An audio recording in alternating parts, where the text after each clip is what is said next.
Some children don't need books to understand the universe. They only need to watch a swirl in a puddle and silently listen to its story. The wind moved like memory through Bronx, sharp, sudden, and full of things people had tried to forget. It blew through chain-link fences, down graffiti-lined alleys, and under the rusted roof of an old car wash where a boy, too small for his years, worked with a bucket and hose. Jaylen was 8, but the wind didn't seem to know that.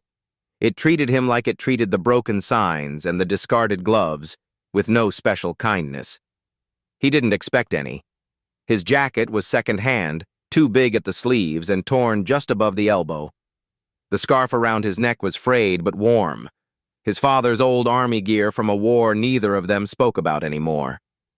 And beneath that jacket, tucked close to his chest in a plastic bag, was his real possession. A worn notebook, filled with swirls. He'd drawn hundreds of them. Not for school. Jaylen had never sat at a school desk, but because he liked how water moved. Around tires, through gutters, down drains. It never went in straight lines. It danced, twisted, folded over itself. It seemed alive. That morning, like every morning, Jaylen huddled beneath the bent tin roof beside the car wash. It leaked when the snow melted, but it was his. He could see everything from there. The buckets, the sponges, the puddles, the wheels spinning in slow circles. And always, the water. A silver SUV pulled up. The man inside didn't look like he belonged in this part of town. Dark wool coat, clean nails, eyes that scanned like they were used to reading small print. He nodded once, handed his keys to the man in charge, and walked inside the shop to wait. Jaylen took the hose. The car was coated in gray slush and road salt. As Jaylen worked, water pooled beneath the wheels. That's where the swirls formed, small, fast-moving spirals like miniature storms.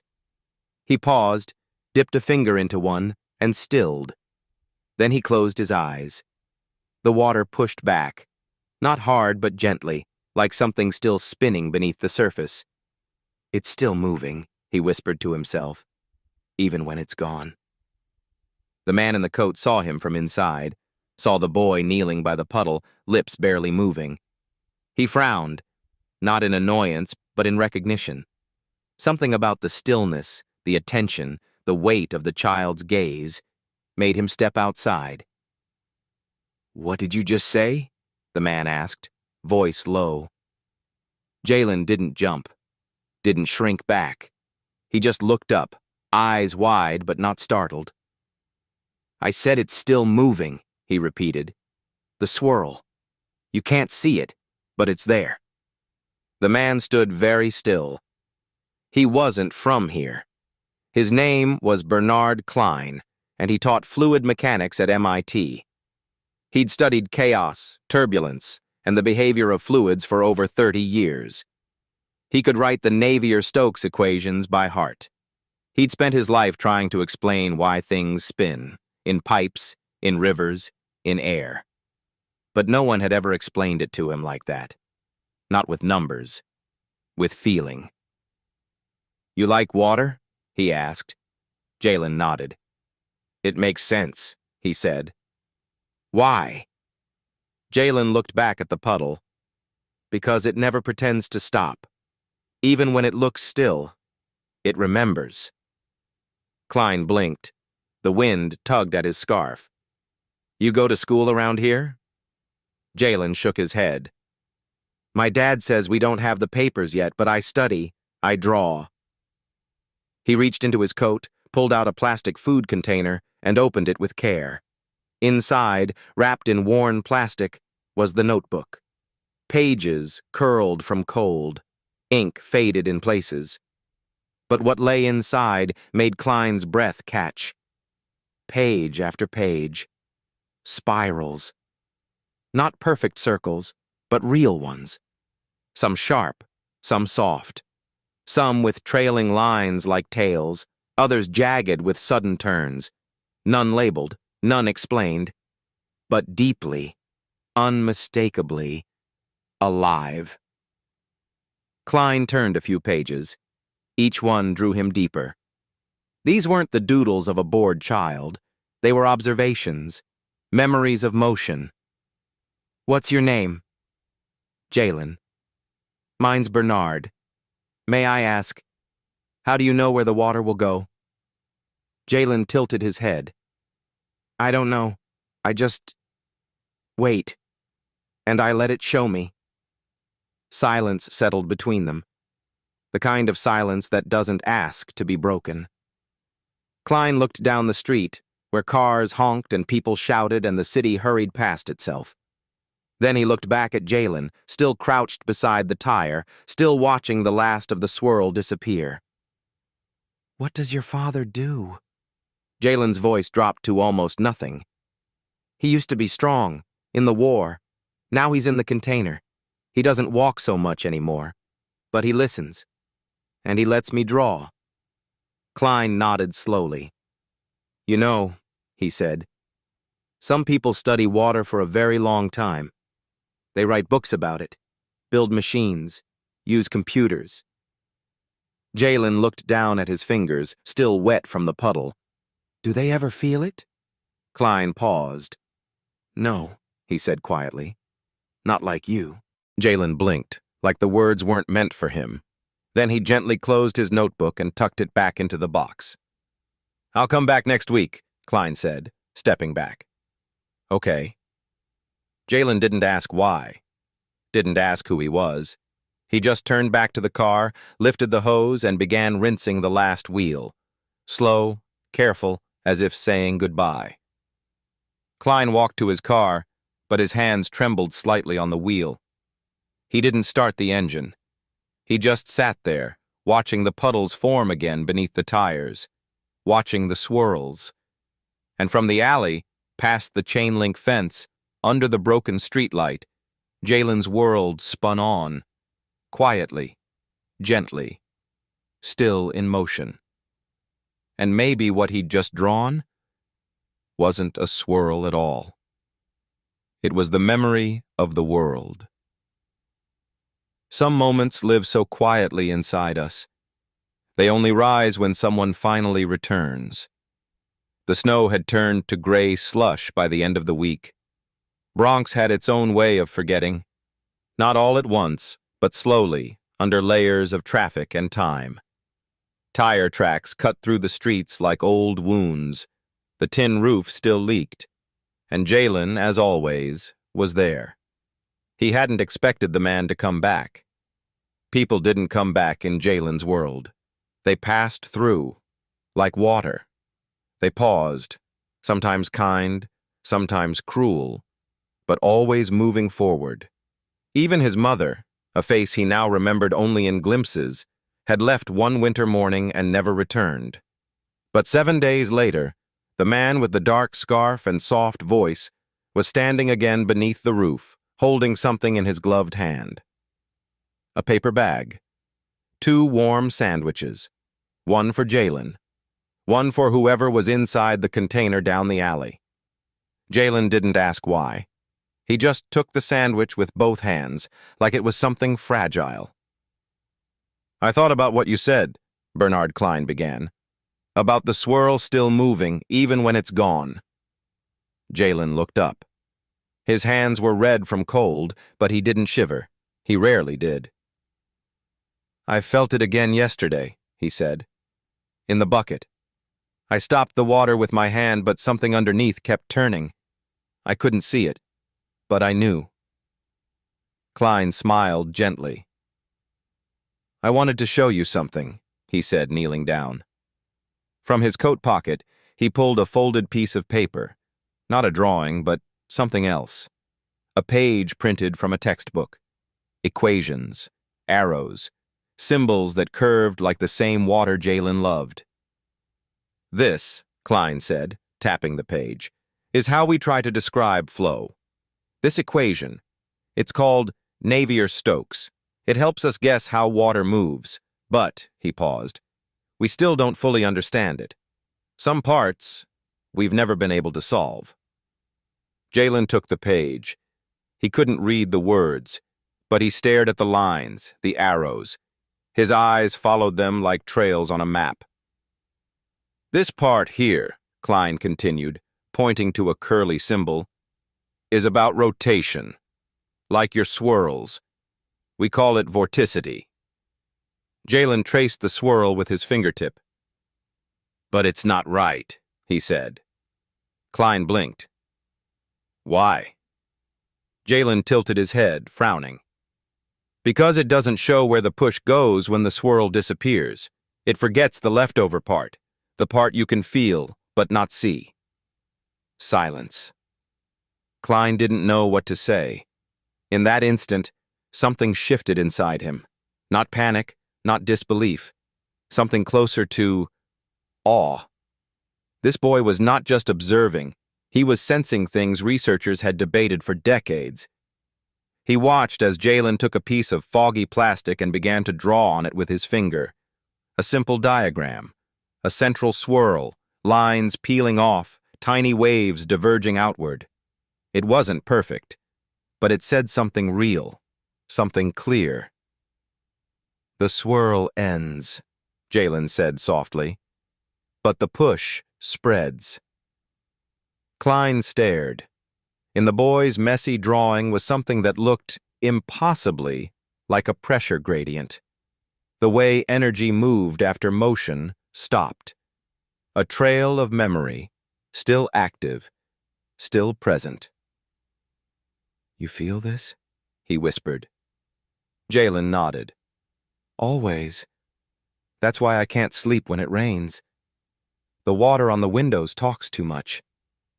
Klein's throat tightened. "I teach at a place called MIT, he said finally. "It's far from here, but maybe, someday, you could visit." Jaylen's eyes didn't change. He didn't ask what MIT was. He just asked, "Do they let you draw there?" Klein laughed under his breath. Not out of humor, but something else. Something like sorrow and hope stitched together. "Yes," he said. "Some of us do." The wind picked up again, lifting a sheet of newspaper from the gutter and tossing it into the sky like a bird unsure of its wings. Klein stood. "May I come back next week?" Jaylen shrugged. "If it doesn't snow too much." Klein took that as a yes. He turned to leave, but paused, then knelt one last time beside the boy. "You're not wrong," he said quietly. "About the push. About the leftover motion. Most people, they never notice it." Jaylen looked up, eyes steady. "I think the swirl only goes away," he said, "when nobody's left to feel it." That night, Jaylen sat by the small heater his father kept beside the cot. The air inside the container was thin and metallic, but warmer than outside. His father slept in shallow breaths, curled beneath 2 army blankets. The pill bottle on the shelf was almost empty again. Jaylen opened his notebook, but this time, he didn't draw a full swirl. He drew what came after. The echo. The hush. The lines that kept curving, even when nothing else moved. He didn't name it. He never did. Outside, the city turned in its sleep, and beneath it, something small kept spinning. A memory. A motion. A swirl that never truly died. Sometimes the quietest child in the room carries the one question no machine can answer. It was almost midnight when the doors to the lab clicked open. No one was supposed to be there. The building's lights had dimmed hours ago, and only a few glowing screens still hummed in the corners like distant stars. But tonight, Professor Bernard Klein held the door open for someone no one would expect. Jaylen stood just past the threshold, his breath visible in the hallway light. His shoes were wet from snow. His coat was too thin for Massachusetts winter. But his eyes, they were open wider than Klein had ever seen them. The lab was unlike anything Jaylen had known. Clean, white walls, rows of sleek machines, Tanks of swirling water and holographic projections of flowing currents that hovered mid-air, suspended in motion like frozen music. Jaylen didn't say a word. He just walked in slowly, turning his head like someone listening to a soft sound far away. He touched nothing, asked for nothing. But Klein could see it. The wonder wasn't exploding. It was blooming, slow and inward, like water being drawn into the roots of something deep. "This is where we study flow," Klein said gently, standing beside him. "The way water moves, air, smoke, blood, even." Jaylen nodded. "I thought it would be louder," he whispered. Klein smiled. "Flow doesn't shout. It remembers." They moved to the back of the room, where a large transparent tank stood half-filled with dyed water. Above it was a mounted camera, and beneath, a slow-moving stirrer. When activated, it created spirals, colorful, shifting, dancing and colliding in real time. Jaylen's face lit up, not with excitement, but recognition, like meeting an old friend in a new coat. "May I try something?" he asked. Klein blinked. "Of course." Jaylen walked to the small fridge in the corner. He opened it, took out a bottle of milk someone had forgotten, and returned. Without hesitation, he poured a single line of milk into the tank. Then he waited. A white ribbon drifted through the blue water, hesitant, then suddenly curling inward like a sleeping cat. It spiraled not once, but thrice, then broke into smaller threads, each thread curling on its own, like a story that refused to end in one chapter. Jaylen pressed his finger against the tank wall gently, and the milk responded. Not away, but toward, as if pulled by something more than touch. Klein stood frozen. Their most advanced software had never produced spirals like that. Not so layered, not so alive. "How did you know it would do that?" he asked. Jaylen tilted his head. "Milk moves differently," he said. "It remembers more. Water forgets faster." Klein sat down, suddenly aware that he'd forgotten to breathe. They stayed like that for a long time. Jaylen watching the swirls, Klein watching Jaylen. The silence between them was not empty. It was full, like the pause between two verses of a hymn. Finally, one of Klein's graduate students, a boy named Marcus, arrived through the side door, startled by the lights still on. "Professor? Oh." Marcus looked at Jaylen, then at the tank. "What is this?" "Milk," Jaylen said quietly. Klein rose. "This is Jaylen. He's not a student here. Not yet. But tonight, he's leading." Marcus frowned. "But that's not how we run fluid tests. The refractive index—" Jaylen interrupted without raising his voice.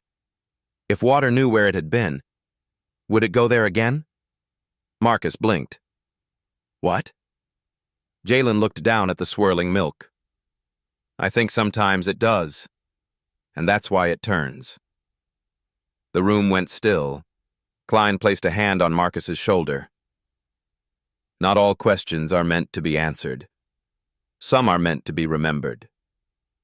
Later that night, Jaylen walked through the lab alone while Klein took a phone call in the hallway. He didn't touch the machines. He just stood near a screen looping simulations of hurricanes, time-lapse images of clouds turning over oceans. He watched them with the same quiet gaze he'd given the puddles in Bronx, the same attention, the same stillness. Then he took a crumpled napkin from his pocket, one that had wrapped a sandwich days before, and drew a swirl with a pencil stub. This time the swirl branched into 3 parts, each part turning in its own direction. He left it on the desk by the hurricane video. When Klein returned, he found the napkin and sat down to study it. He didn't speak for a very long time, because what Jaylen had drawn, in smudged pencil on a used napkin, was almost identical to an unresolved anomaly in a 1995 satellite image, one that no model had ever explained. And in that moment, Klein understood. The boy wasn't predicting motion. He was remembering what the world had already felt. Sometimes the first traces of truth appear not in journals, but on something meant to be thrown away. Jaylen never asked to stay. Each time Klein brought him to MIT, it was late. Long after lectures ended, after the echo of footsteps had faded from marble floors. They moved like ghosts, quiet and invisible, weaving through the back corridors of brilliance. But even ghosts leave fingerprints.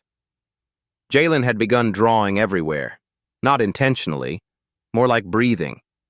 If there was a spare napkin, a sandwich wrapper, the back of a coffee sleeve, he'd fold it gently, flatten it, and begin. Swirls, again. But now, with lines radiating, curves bending backward, tiny dots trailing in a pattern no one had taught him. At first, Klein kept them in a folder out of instinct, not yet knowing why. Then one night, he looked closer. On a crumpled sandwich wrapper, Jaylen had drawn what looked like a memory path, a fluid particle's invisible trail after the motion stopped. The direction wasn't random. The loops weren't perfect circles. They were weighted, like a dance responding to something still humming beneath the surface. Klein stared at it for hours. It reminded him of something he'd once glimpsed in a failed experiment years ago, a lingering trace in a tank of dyed water, dismissed at the time as noise. But Jaylen had drawn it exactly, from memory. The next morning, Klein brought the drawing to his colleague, Professor Alden. Alden was older, stern. His hands never trembled, and his lectures never drifted. He was the kind of man who demanded proof before intuition, structure before wonder. Klein laid the sandwich wrapper down. Alden frowned. "What is this?" "I think it's a short-term memory loop," Klein said softly. "Residual motion after vortex decay. Almost a behavioral ghost of flow." Alden looked up, expression unreadable. "And who drew this?" Klein hesitated, then answered, "A boy, 8 years old, no formal education, from the Bronx." There was silence. Then Alden said flatly, "You're basing a theory on a child's doodle?" "It's not a doodle, but it's not a derivation either." Klein stood straighter. "No, it's observation. Felt, not calculated." Alden stepped back from the table. "We don't publish feelings." The tension grew. Klein didn't argue further. Not yet. But he began collecting more of Jaylen's wrappers. Each night after Jaylen left, he'd sift through them like pieces of a lost language. And the more he studied, the clearer a picture emerged. The boy wasn't predicting. He was revealing. A theory began to form in Klein's own notebook. Tentative words, hypothetical terms, short-term memory and transitional vortex decay. He cross-referenced it with satellite patterns, river experiments, even blood flow anomalies in cardiac studies. Every time, Jaylen's drawings aligned more closely than existing models, but Klein knew he couldn't claim them without raising questions. So he did what he thought was safest. He wrote a paper. He titled it carefully, avoided the word child, avoided anything emotional, just the data, the alignments, the possible implications. Then, quietly, he submitted it to a small, peer-reviewed journal. A week later, as Jaylen was packing up his empty lunchbox, Klein asked him something gently. "Do you know what you're doing?" Jaylen looked up. "No, I just draw what I feel." Klein smiled sadly. "That might be what science forgot how to do." But the quiet couldn't last. One evening, while Jaylen was sketching on the back of a cafeteria tray liner, 2 visiting researchers passed by. One of them, a tall woman with sharp eyes, paused. "What is he doing here?" she asked Klein, voice stiff. "He's just observing." She picked up a napkin Jaylen had drawn on and raised an eyebrow. You're letting an unsupervised child draft experimental models? They're not models, Klein said, calm. They're questions. And you brought him here after hours? Without clearance? The tray fell silent between them. Jaylen slowly folded the napkin, placed it in his bag, and stood. I should go, he said. Klein stepped forward. No. But Jaylen was already walking, slowly, calmly, with his bag over his shoulder. No tears, just that same quiet air, like a leaf falling out of season. That night, security escorted him out. He didn't fight. He stood under the soft glow of the streetlight, arms wrapped around a small cardboard box. Inside, a sandwich wrapper, a plastic pencil, and the folded napkin. Klein came rushing out moments later, but Jaylen didn't look back. Before stepping into the dark, he turned and said only, My father says nothing really disappears, not even swirls. They just find somewhere else to turn. Then he was gone. And for the first time in years, the lab felt colder, as if something essential had left, not with sound, but with silence. Some grief doesn't come with thunder. It comes in silence, like a swirl that finishes spinning but never truly stops. It was colder that night. Jaylen walked home slower than usual. The snow had turned into needles of rain, sharp and invisible, like the words people say when they think you're not listening. His sneakers were soaked. One sock was missing. He didn't care. He didn't look angry. Not sad. Just quiet. The kind of quiet that fills a room long after someone's left it. He reached the container home just before midnight. The lights were off. The old space heater had gone cold, but the door was unlocked, as always. He pushed it open. Dad, he whispered into the dark. It's me. No answer. Just the soft creak of metal shifting as the wind blew through a crack in the wall. Jaylen stepped in and set the box down. The one with his napkins, the pencil stub, the wrapper that still smelled faintly of cafeteria bread. He took off his coat, hung it on the nail by the door, and knelt beside the cot. His father was lying on his side, the army blanket pulled up to his chin. The air was still. Dad? Jaylen touched his shoulder. It was cool, not frozen, not stiff, just finished. Jaylen didn't cry. He sat back, looked at the empty pill bottle on the shelf, the used heating pad, the photo of them at the shelter from 2 winters ago, taped to the wall, curling at the corners. Then he did something strange. He went to the sink, washed his hands, dried them on the same towel they always used, the one with the faded cartoon dog. Then he returned to his notebook. He opened to a blank page, and he drew. Not a swirl this time. He drew the room, the blanket, the air above the cot, and something else. A swirl rising from the chest that no longer moved, faint and thin, like a sigh captured mid-air. But it wasn't sorrow he drew. It was memory, still spinning. Mrs. Alvarez, the neighbor 2 doors down, knocked the next morning. She brought soup, because she always did on Tuesdays. She found the boy curled up next to his father's cot, notebook in his arms, eyes open, but calm. Oh, mijo. She called for help, arranged the paperwork. She knew what to do.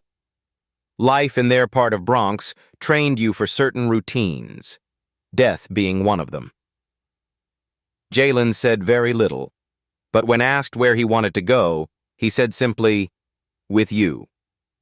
And she said yes. Because there are some children you don't leave alone, no matter how quiet they are, especially the quiet ones. That evening, Jaylen stood on the sidewalk in front of MIT. He didn't go in. He didn't ask to. He simply held a single folded sheet of paper, the last drawing he'd made, the one with the swirl rising from stillness.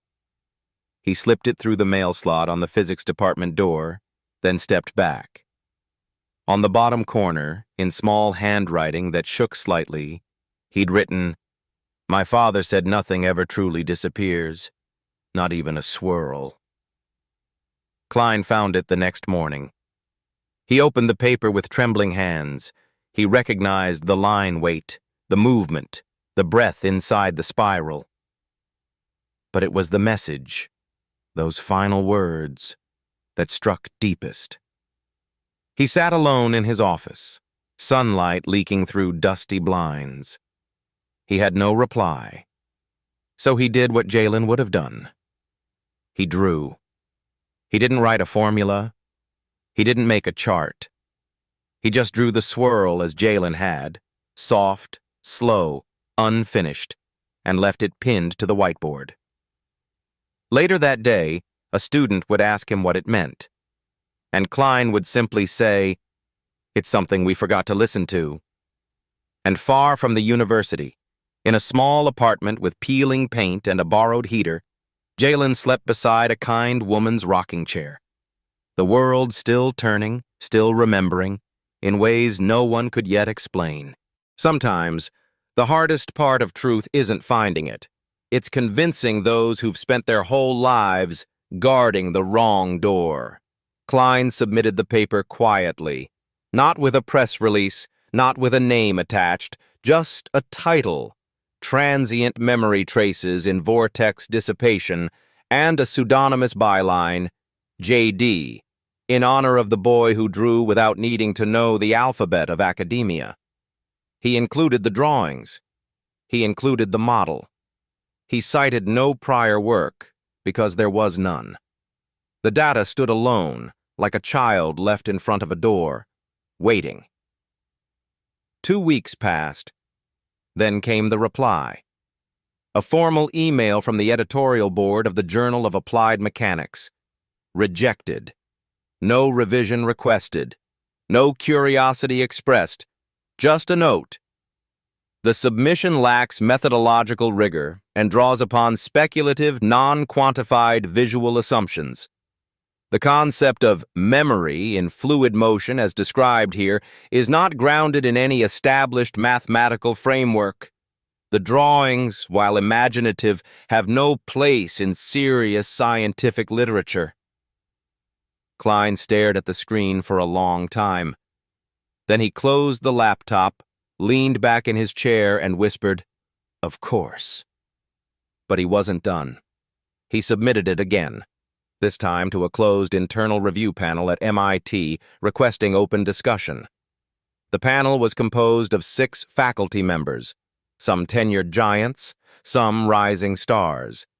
They gathered in a modest room with dry air and stern faces. Klein stood at the front. He didn't bring a slideshow, just a folder of Jaylen's original drawings and a laminated printout of the napkin swirl, the one that mirrored the 1995 typhoon anomaly. He spoke slowly. This work wasn't generated in a lab. It didn't come from a simulator. It came from observation, from stillness, from a child who listens better than we do. One professor leaned back in his chair. "Are you telling us you're presenting theory derived from a child's sketchbook?" "I'm presenting insight we've missed for decades," Klein replied, "drawn by someone whose hands still remember what ours have forgotten." Another cleared his throat. "But where is the derivation? Where is the governing equation?" Klein placed a single drawing on the table. "Here," he said. "This is the question. We don't need to solve it yet. We need to recognize it." The oldest man on the panel, Professor Howard Lerner, nearing retirement, hadn't spoken. His hands were clasped. His eyes, closed for a moment too long, finally opened. "I've seen this," he murmured. Everyone turned.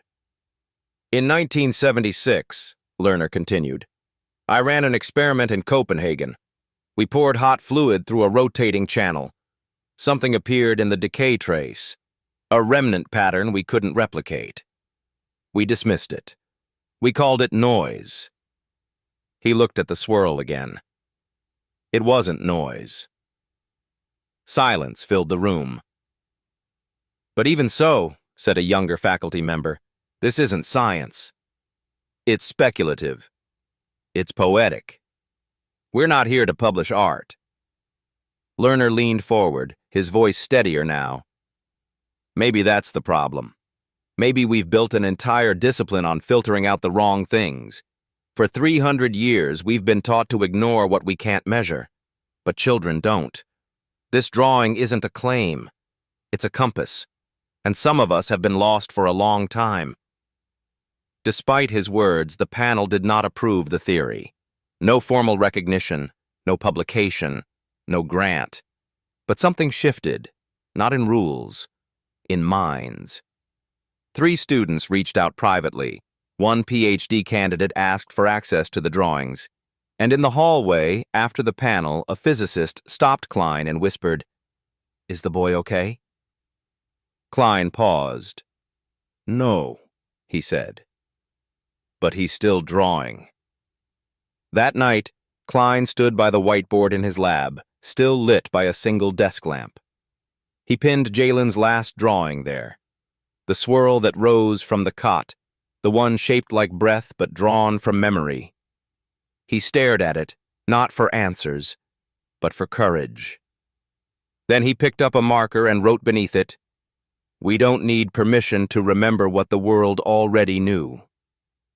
And miles away, in a borrowed bedroom smelling faintly of soup and winter clothes, Jaylen sat by a cracked window, notebook in lap, listening to the rain on the pane. Not drawing, just listening. Because the swirl was still there, and he knew one day someone else would feel it too. Sometimes the one who teaches you the most is the one who never raises their hand, only their questions. The room smelled of old paint and dust. It had once been a storage space beneath the engineering building, filled with broken chairs and forgotten filing cabinets. Now there were 8 folding chairs, a whiteboard stained with time, and a small coffee machine that sputtered more than it brewed. This was where Klein had moved, not by order, but by choice. After the panel, after the silence, he stopped booking lecture halls. He stopped requesting grants. Instead, he opened this basement space, posted a small handwritten flyer by the mailboxes. Open forum, fluid thinking. No curriculum, no grades, no audience, only questions. And every Wednesday evening, a few came. Graduate students, 1 or 2 curious undergrads, a retired postdoc from another department. They didn't come for credit. They came because something about that room felt different. Like it wasn't asking them to prove anything, only to feel again. And sitting in the corner, always barefoot, always quiet, was Jaylen. He didn't teach. He didn't present. He asked. One night, as the rain poured softly against the windows high above the basement, Jaylen looked up from his notebook and asked, "What if water doesn't just move because it's pushed, but because it remembers being moved?" The room went quiet. A girl named Priya, studying computational modeling, frowned. "You mean like inertia?" Jaylen shook his head.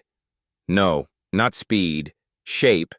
Like when you roll up your sleeves, your arms feel different, even when the sleeves are gone." There was a pause, and then something shifted in the room. Klein stood, pointing gently to the whiteboard. "Let's try modeling that." Over the next few weeks, something began to take form. Not a proof, a pattern. One of the students, Leo, a second-year PhD with a background in atmospheric modeling, became obsessed with Jaylen's drawings. He'd scan them, translate their curves into data, try to find ways to let the shape of a swirl predict future motion. It was messy, uncertain. But one night, he came in late, soaked with rain, laptop in hand, eyes wide. "It worked," he said. Everyone looked up. "What worked?" Klein asked. Leo plugged in his laptop. On the screen was a storm system, a small, fast-developing cyclone near the Atlantic coast. Using traditional models, the projected spin had been off by nearly 30%. But Leo had layered in Jaylen's memory path diagram, a ripple, not in velocity, but in pattern retention. The model corrected itself, predicted the curve of wind and its pressure drop within 3%.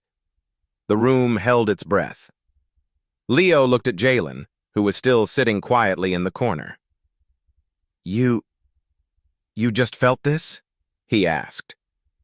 Jaylen shrugged. "I listened." News spread faster than they expected. The basement model, as some sarcastically called it, was picked up by an open-source storm tracker. Just as a hurricane neared a coastal town in Georgia, the model helped adjust evacuation plans by 14 miles. It saved lives. No one outside knew where the model came from. No one knew it began with a child asking why water curved the way it did, even when no one pushed it. That evening, when the room had emptied and the coffee machine was silent, Jaylen walked up to the whiteboard. He looked at the swirl Leo had drawn in marker, precise, mathematical, beautiful. Then below it, he drew another one. Not better, just softer. A spiral that never closed, one that always left space at the center. "What's that?" Klein asked. Jaylen didn't turn. "Room for the part we don't understand yet." Klein nodded quietly, as though someone had just told him something he'd been waiting to hear for 30 years. And in that dim basement, where no titles mattered and no rules held, the world tilted just a little closer to the truth, carried not by answers but by the gentleness of a child's question. It started as a footnote in an email. The open-source storm tracker had updated their accuracy rates, nothing unusual, until someone noticed a quiet line near the bottom.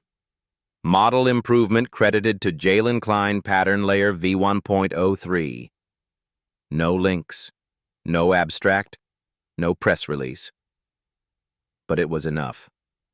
MIT's meteorology department sent a formal request to Professor Bernard Klein 2 days later.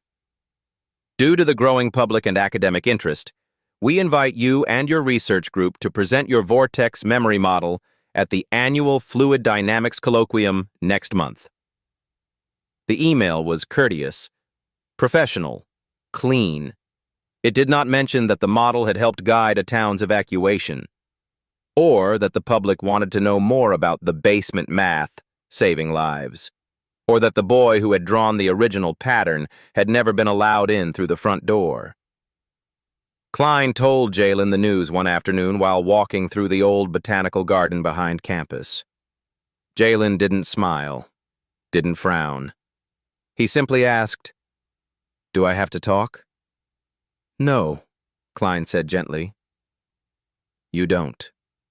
Jaylen nodded once. "Then I'll leave something." The auditorium was packed. Professors in suits, students with notebooks, journalists in the back row, scribbling lines for a story that hadn't been approved yet. On the projector, a crisp title slide. Transitional Vorticity Memory and the Role of Non-Observable Path Echoes. Klein stepped up. He explained the concept in soft language. He spoke of decay traces, of the residual memory of motion. He used no personal anecdotes, no mention of Bronx, no child's name, only the ideas. Then he clicked to the next slide, the drawing Jaylen had left behind. It wasn't labeled, just a spiral, gently opening, then curling back inward, its tail looping in ways no simulation had ever predicted. It was drawn in pencil, scanned lightly, and left untouched. And in that room full of theories, it landed like a breath someone had forgotten to take. The questions after were civil, technical, reserved. But one hand from the front row rose slowly. A Japanese man in a weathered gray suit. His nameplate read, Dr. Masaru Iwata, Kyoto Meteorological Institute. "May I ask," he said in a measured voice, "who drew that?" Klein paused. "A collaborator. Young. Observational." Iwata nodded. "I have seen this shape before," he said. "In 1995, we recorded a typhoon, east of Okinawa. There was a pattern in the cloud structure, but our software dismissed it as sensor error." He took out a small USB. "I still carry it." They uploaded the image.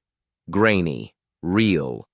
On screen, cloud bands forming a triple-loop curl, almost identical to Jaylen's pencil sketch. The room inhaled as one. Later, Iwata approached Klein backstage. "In our culture," he said quietly, "we have a phrase, kaze no kyoku, the memory of the wind. I believe your student has heard it more clearly than any of us." "He's not my student," Klein said. "I'm his witness." Jaylen didn't attend the talk. Instead, he spent the morning by the river behind Mrs. Alvarez's apartment. It was overgrown and littered with broken bikes and soft cans, but the water still moved, still curved. He dropped a pebble, watched the ripple turn. Then he opened his notebook. He didn't draw the swirl. He drew the hand that felt it. And far away, where men in suits debated fluid memory and edge flow, a boy sat by the water, not seeking applause, only listening to what the world whispered back. You don't need a classroom to remember what the world has already taught you. Sometimes you just need a patch of land, a bucket of water, and a child willing to wonder. Jaylen left the city without a sound. No announcement. No farewell. Just a quiet goodbye to Mrs. Alvarez, a gentle hug, and a cardboard box of drawings under one arm. He took the train south, through hills and cotton fields, to a town in Georgia no map ever really circles. He had no plan. Only a letter in his pocket from a cousin he barely knew. "We've got space behind the barn. No one uses it anymore. Come if you need air." And Jaylen did. The land was wide and quiet, the kind of quiet that doesn't press against your chest but opens it. The sun was different here, softer, slower. Even the wind moved like it had time. Jaylen cleared a patch of earth behind the shed, dug up weeds, pulled together scraps of plywood and old fence posts. Within a week, there was a square shaded area, 4 wooden stools and a rusty rain barrel filled from the well.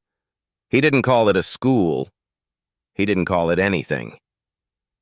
But every morning just after sunrise, children began to arrive. They came barefoot, in shirts too big or too short. Most didn't know what physics was. None had heard of MIT. But they sat cross-legged in the dust, waiting. Jaylen didn't teach them formulas. He didn't teach at all.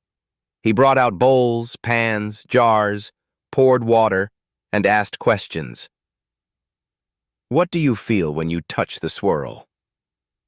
Where does it go when it disappears? If it were alive, what would it remember? The kids stared, blinked, laughed. Then they tried. They spun water with spoons, tapped it with sticks, drew spirals in mud. One boy declared he could see the swirl even when it was gone. Because it's like wind on your cheek, just quieter. Another girl cupped her hand over the water and whispered, "It's shy. You have to wait till it trusts you." Jaylen never corrected them. He only smiled. One afternoon, a girl named Malia, small, freckled, eyes always half dreaming, stayed after the others left. She watched a swirl in a wash basin settle into stillness. Then she said, "When I'm sad, I look at the water. The swirl's still there. It doesn't leave me. It just waits till I'm quiet again." Jaylen didn't speak, but something behind his eyes flickered, like a memory returning not as pain, but as peace. Soon, people began calling the place the Swirl Field. No sign, no fees. Just kids gathering to sit in a ring of sunlight, learning something no curriculum could write: how to wonder, how to notice. One weekend, a local teacher visited and brought a set of new plastic tubs. Jaylen thanked her, then gently placed them behind the old bowls. "The scratches in the old ones help the water turn," he said. "New ones don't remember." She didn't understand, but she didn't question it. A university professor driving through town on vacation heard about the boy who teaches water and stopped by. He offered to sponsor materials, build a real shelter, maybe set up cameras. Jaylen shook his head. "If they know someone's watching," he said, "they won't ask the same questions." That night, Jaylen sat alone in the field, barefoot in the grass. He looked up at the stars, not with longing, but with belonging. The same swirl above, now lit in constellations, turning, always turning. He pulled his notebook from his satchel, but instead of drawing the sky, he drew the basin, the hands, the silence. And in the heart of Georgia, where no titles followed and no praise lingered, a young man taught the oldest lesson the world had ever known. That stillness is not emptiness. It is memory waiting to be felt. Some legacies aren't carved in stone or metals. They live in the way water moves, in the way children listen, and in the quiet truths no one dares erase. 10 years had passed. The Swirl Field in Georgia was still there, older, but still alive. The wooden stools had been replaced a few times, the boards repainted, but the bowls, still scratched, still whispering. Jaylen was no longer a boy. 20 now, taller, still quiet. His hair had grown into gentle curls. His hands still bore the same calm, calloused care, not worn by machines, but by chalk dust, pail handles, and the constant rinsing of water. He never left the field. He never published. But word had spread in ways he couldn't stop. In Oslo, a young man named Theo Marin accepted the Fields Medal, the highest honor in mathematics. His work had built upon a new branch of fluid theory, transitional vorticity memory. His papers cited only initials, J.D. In his speech, Theo didn't thank mentors or universities. He said one thing: "This began with a drawing. It looked simple, but it showed me that water remembers, and that changed how I see everything, even myself." 2 months later, Theo arrived in Georgia. No cameras, no press, just a rented car and a folded paper in his hand. He found Jaylen in the field, barefoot, showing 3 children how to let a swirl slow down without breaking it. Theo watched from the edge, unsure of how to enter. Jaylen noticed, gave him a nod. No introduction needed. After the kids ran off chasing dandelions, Theo stepped forward. He unfolded the paper, his medal citation, and held it out. Jaylen didn't take it. He only looked at it. Then at Theo. Then up at the sky. "Not because I was smart," Jaylen said softly. "Just because no one told me it was impossible." Theo blinked. The wind shifted. Jaylen walked to the edge of the shelter and took down a frame, the only thing hanging on the wall. He handed it to Theo. Inside, a scanned copy of the very first swirl he'd ever drawn on a napkin. Below it, one sentence in faint pencil: "Every flow leaves a memory." That evening, Theo stayed to watch the sunset from the field. Jaylen didn't speak much more. But as the stars appeared, quiet, spiraling, distant, the two sat side by side. Not teacher and student, not mathematician and prodigy, just two people who had once felt something the world didn't know how to measure. Years later, children from the swirl field would grow up. One would become a marine biologist, another a poet. One would teach art in a school for the blind, describing how water feels its past even when no one can see. But all of them would remember the man who never lectured, the man who drew swirls in silence, and the field where truth was never shouted, only heard. And so the swirl never vanished. It just moved, from hand to hand, from bowl to bowl, from one quiet heart to another.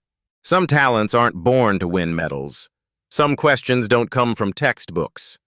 And some currents, though small, are strong enough to shift how we see the world. Jaylen never went to school. He simply listened to water.